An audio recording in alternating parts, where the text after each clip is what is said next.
Bonjour à tous, j'espère que vous allez bien. Aujourd'hui, c'est une petite terrine aux 2 saumons. À l'apéritif ou en entrée, c'est une recette qui est très simple à réaliser. Là, j'ai choisi 4 morceaux de saumon que j'ai déjà coupés, enlevé quelques arêtes. Besoin de jus de citron, 2 œufs entiers, 4 tranches de saumon fumé, de la ciboulette ou de l'aneth si vous en avez, crème fraîche liquide, du sel, du poivre et du paprika. Je commence par ôter la peau du saumon.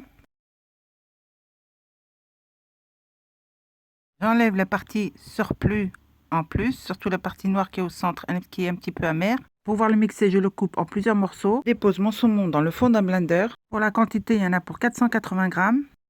Je rajoute mes 2 œufs entiers, 20 centilitres de crème liquide, assaisonne d'une demi-cuillère à café de paprika, de sel et de poivre. La ciboulette coupée et ciselée, j'ai mis à peu près 5 brindilles. Une fois que j'ai mis tous mes ingrédients dans le blender, je n'ai plus qu'à mixer pendant 3-4 minutes. Je viendrai ensuite rajouter le jus d'un demi-citron. Je remixe quelques minutes. Si vous voyez que votre crème est trop épaisse, n'hésitez pas à rajouter un peu plus de crème fraîche. Je viens ensuite badigeonner le fond d'un moule à cake assez profond, tout d'un filet d'huile d'olive, surtout badigeonner bien les bordures. Je verse ensuite la moitié de la préparation.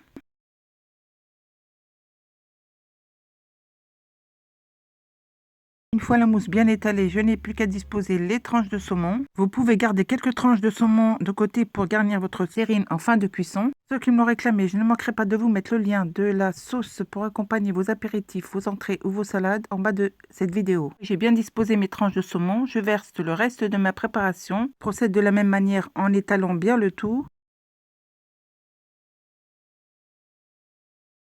Je finis en rajoutant quelques petites brindilles d'aneth. Pour la cuisson, ce sera au bain-marie. Je dépose mon moule dans un plat assez creux, auquel je verse une quantité d'eau à mi-hauteur. Je viens ensuite couvrir le tout de papier d'aluminium à cuire au four à 180 degrés pendant 45 minutes. Pour savoir si votre terrine est cuite, à l'aide de la pointe d'un couteau, piquez votre terrine. Si elle sort neutre, c'est qu'elle est cuite. Je la garnis de quelques rondelles de citron. Je viens l'accompagner d'une sauce fromage blanc, de mayonnaise, de lime, de ciboulette et de l'aneth. Vous avez aimé, partagez, portez-vous bien et moi je vous dis à très bientôt.